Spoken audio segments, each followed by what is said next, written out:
In the ancient world, the growth of settled communities into larger urban centers placed new pressure on the recording and transmission of information. Administrative officers had to track grain, livestock, labor, land, taxes, deliveries, and obligations across time. Trade separated agreements from their fulfillment. Ritual calendars required coordination beyond the memory of any single household or official. Earlier methods, oral transmission, clay tokens, and tally marks, could preserve certain facts, but not always the relations among facts. A tally could mark quantity without context. A token could stand for an object, yet its meaning depended on conventions vulnerable to distance, succession, and institutional scale. The problem was not only how to record more information, it was how to keep information interpretable after the original situation had disappeared. This is before logic, a history of rules before they were written. Structured symbol systems developed under these conditions as material constraints on meaning. They did not begin as complete systems of abstract thought.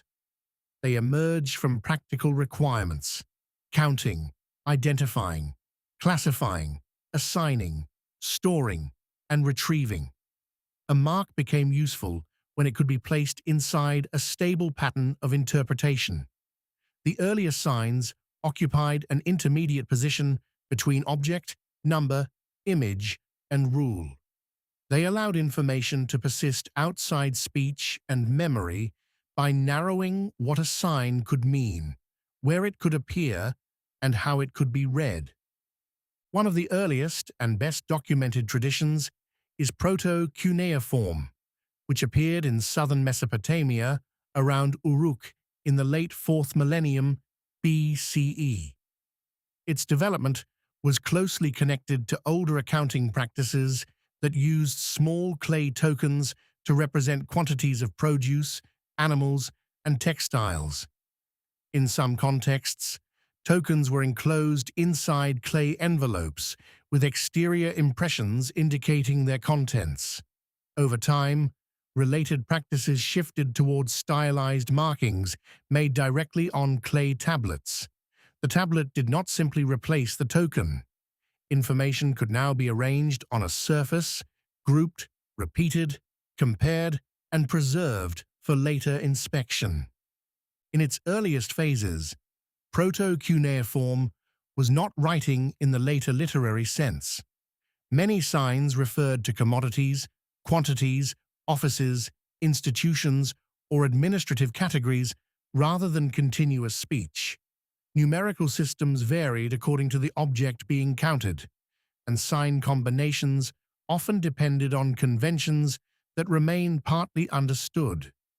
Full linguistic representation was not the first requirement. Stable administration came first. Signs proved useful before they encoded every feature of language because they already constrained institutional relations into repeatable forms. Over subsequent centuries, Mesopotamian writing developed additional capacities. Logographic signs could represent words or concepts, while phonetic elements made it possible to represent sounds, grammatical forms, personal names, and relations that pictorial reference alone could not handle. These changes appeared gradually within scribal institutions.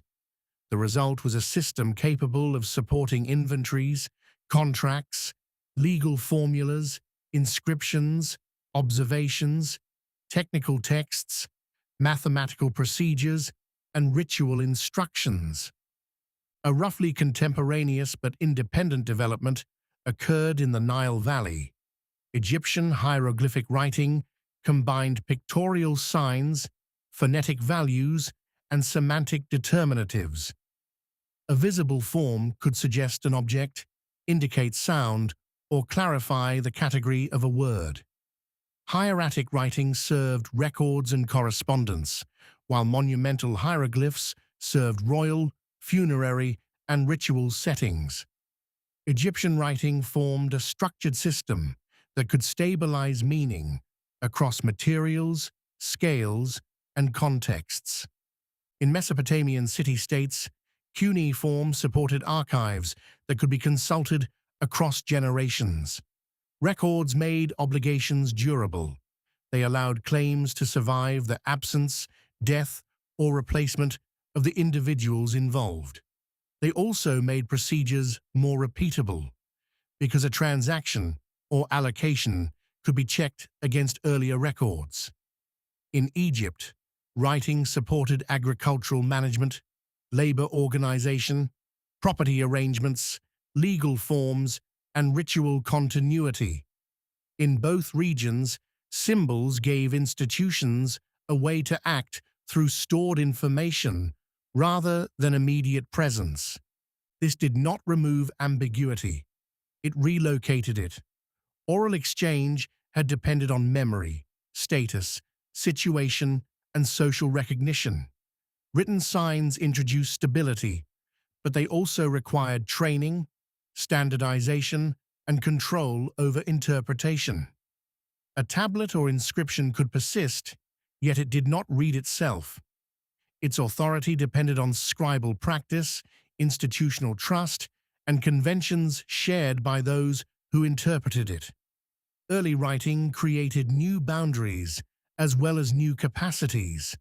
Literacy remained specialized. Archives were selective. Durability did not guarantee completeness or neutrality.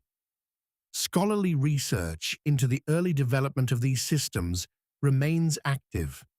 Many proto-cuneiform signs are only partially deciphered, and the transition from proto-writing to full linguistic writing is reconstructed from fragmentary evidence.